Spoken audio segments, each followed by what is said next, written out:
اگر آپ مولا علی کے اوپر کوئی جھوٹ باندھ دیں گے نا، میں مولا علی کا دفاع کروں گا، میں کہوں گا یہ مولا علی نے نہیں فرمایا. لیکن اگر آپ عبد القادر جیلانی، معین الدین چشتی، علی اجویری، سلطان بہو، فرید الدین گنج شکر، ان کی کوئی بکواسیات میرے سامنے لا کے رکھیں گے نا، اور آپ کہیں گے کہ انجینئر صاحب ان کو بزرگ مان لیں، آپ کہیں انہوں نے نہیں فرمائی، یہ مجھے کوئی چیز مجبور نہیں کرتی. کیوں؟ اس کا میں جواب دیتا ہوں. قیامت دن اگر اللہ تعالیٰ نے مجھے پوچھ لیا کہ تمہیں پتہ چل گیا تھا کہ جو ان کا تعارف تھا کتابیں ان میں تو گستاخیاں لکھی تھی، تو چوتھے ملے کیوں دفاع کیتا کہ میں تو کیا سی؟ صحابہ اور اہل بیت کے دفاع کا تو اللہ نے کہا ہے نا. اللہ نے کہا ہے کہ ان جیسا ایمان رکھو، وہ تو رول ماڈل ہے. اب مجھے بتائیں، کیا بریلوی اشرف تھانوی کے ایمان کے قائل ہیں؟ وہ کہتے ہیں جی بے شک 2000 کتابیں لکھی ہیں، حفظ الایمان میں اس نے گستاخی کی ہے. تمہیں چبھ رہی ہے نا، تو مجھے بھی تمہارے بابوں کی گستاخیاں چبھتی ہیں. تم اشرف تھانوی کو مان لو نا ولی اللہ، کبھی نہیں مانیں گے، وہ تو حکیم الامت مانتے ہیں دیوبندی. تو میں تمہارے بزرگوں کو کیوں مان لوں؟ میری بھی آپ مجبوری سمجھیں. میں اگر ان بابوں کو جنہوں نے اپنے ناموں کے کلمے پڑھائے ان کی کتابوں میں یہی تعارف لکھا ہوا ہے اگر مانوں نا، میں خود اپنے ایمان سے فارغ ہو جاؤں.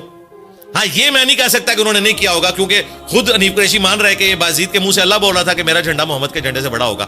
اب یہ منجی ٹھکوا رہے ہیں بایزید بستامی کی. کون؟ حنیف قریشی صاحب. حنیف قریشی کا کام تھا، وہ کہتا کہ یہ غلط عبارت ہے. اس نے کہا نہیں میں اس کی تعویل کروں گا، یہ وحدت الوجود کا عقیدہ ہے. اب مجھے بتائیں، میں نبی الاسلام کا سامنا کر سکتا ہوں یہ کہہ کے کہ یا رسول اللہ آپ اور تمام انبیاء یہ بایزید بستامی یزید کے ابے کے جھنڈے کے نیچے ہوں گے؟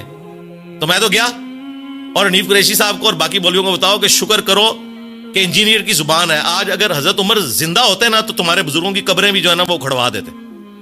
ہاں، اور تم لوگوں کو بھی پابندی لگاتے بولنے کے اوپر، جس طرح آج کل وہ سوشل میڈیا کے اوپر پابندی لگائی ہوئی ہے نا ہماری اسٹیبلشمنٹ نے ایک خاص ٹاپک کے اوپر. یہ پابندی حضرت عمر نے لگا دینی تھی کہ خبردار کسی بابے کا نام لیا تو کلمہ پڑھانے لے نہ سوچ دوں. اچھا علی بھائی، آپ نے کہا کہ اگر قیامت کے روز آپ سے سوال ہو جائے، ٹھیک ہے، کہ آپ ان کا دفاع کر رہے تھے کہ جنہوں نے اپنے نام کے کلمے پڑھائے، تو اگر ہم اس کو دوسری سائڈ سے دیکھیں کہ آپ سے اگر یہ سوال ہو جائے کہ وہ لوگ کہ جن سے ایک باتیں منسوب تھی اور علماء کرام نے بعد میں وضاحت دے دی. علماء کرام کی وضاحت نہیں ہم مانتے.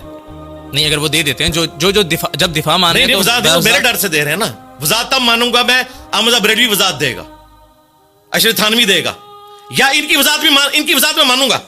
یہ کہیں کہ احمد بریلوی نے جو دفاع کیا تھا وہ غلط کیا تھا، پیر میل شاہ صاحب نے جو چشتی رسول اللہ کا دفاع کیا وہ غلط کیا، اور اس